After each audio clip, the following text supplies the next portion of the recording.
The Goodwill Rescue Mission was actually started in 1896. This is our 110th anniversary, so we've been here for a while. Goodwill Industries actually is something a little different than who we are. We're the rescue mission, we're the housing people. We do have a thrift store that we operate, and that supplies some of the funding that we need for our program, but we are mostly funded through charitable donations. We have approximately 30,000 people on a mailing list that we write to on a regular basis requesting help financially, and they respond. We have a budget of about $3.5 million a year. About $1.5 million of that is gifts in kind, so food donations, clothing donations, those types of things. Our cash budget is about $2 million a year. Okay. Can you tell us some of the services that you offer here? We actually run two different programs concurrently. We have what we call emergency services, and then we have our men's program, which is the Emmanuel program. Emergency services are offered to people who have no other opportunities for housing or for food. For 30 days you can come here and stay for free. We'll help you get papers, Social Security number, those types of things, and get you into the social services system so that you can be afforded some of the other programs that are offered. Most of the other shelters in the city require you to be referred by another agency. We take anybody. If you express a need, you want to stay here, we'll let you in. So we're not a part of the referral network, so to speak, so that it makes it easier for people to come when they just need a place to stay. We have a 48-bed shelter that's always full. We normally have anywhere from 60 to 75 that also sleep on our chapel floor. We take the chairs, stack them up, we put mattresses down there, so we have another 60 or so that sleep there. Again, 30 days you can stay. We actually will charge you after 30 days a nominal fee for room and board if you're able to pay that, just as an incentive for you to move on to something else so that these emergency beds are available for someone else. The second aspect of our program is the Emmanuel program, which is a 9-month residential substance abuse program. A lot of people become homeless because of alcoholism and drug addiction and those types of things, so we have a program for them. We're also an industrial mission, which means that everybody here works. We have a thrift store, they sort clothes, they go out on the trucks. We have 3 trucks that go out and pick up donations. Some of them work in the kitchen. Guys do help with the cooking and serving and cleaning. Some of them work on maintenance. But we're a part of New Jersey Works First, Work First New Jersey, where, again, as a part of the program, the guys work about 30 hours a week each.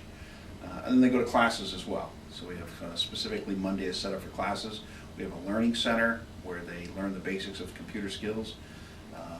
We help them put together a resume, teach them interview skills, try and do all we can to get them job ready when they graduate from the 9-month program. That's right. And he's learning English. And I'm learning Spanish.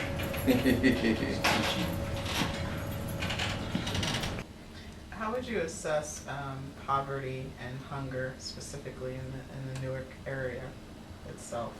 How big of a problem is it? Do you feel overburdened by it, etc.?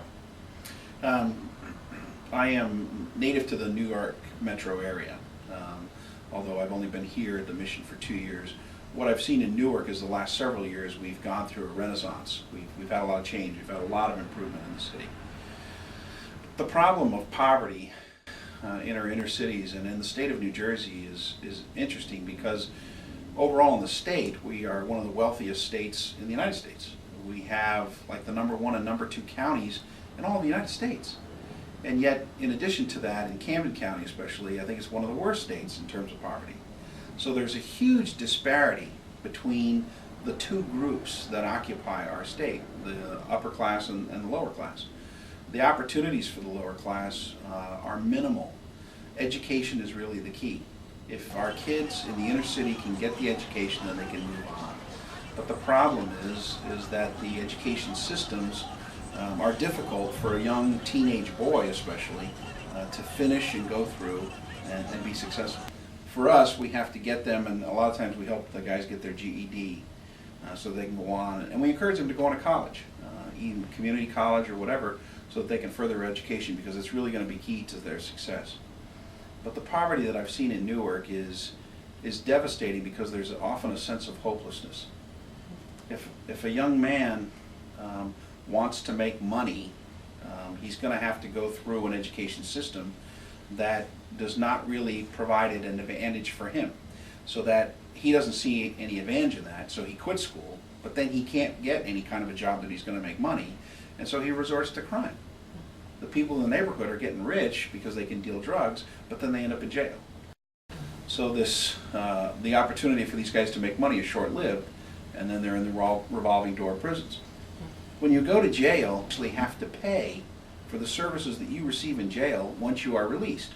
So when you come out of jail, you're in debt because you have to pay back to that society. Well, you can't get a job because you've been in jail. You have to go to a parole officer, so you might get fired because you're not able to do that, so you're not able to pay back. So what do you resort to? Well, you resort to crime again, and you're back in jail. The system is broken.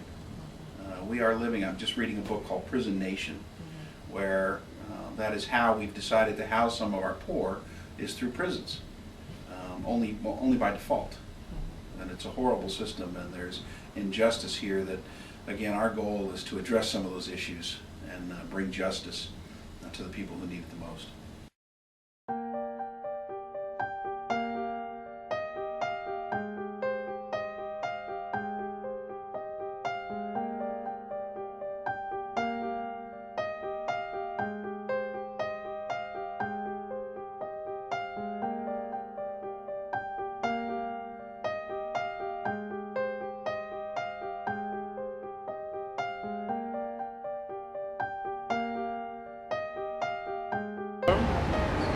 What is this organization? That is a homeless organization right there. Homes. Organization? Yes, they give food, they give them baths, they give them clothes. So for them, they're doing good. I mean, as far as this organization right there. It's always more and more people coming in the city now. If you look around, this is like a drop-off spot. And so we get more and more people daily. So it's hard to say if we're getting enough. No, we're not. Because there's always more and more people. Our portions is just not to the fullness, but we give them enough just to survive. Do you feel as though there's a large issue specifically in this area? Of homeless? Yes. And what do you think it's mostly due to? No work. Unemployment.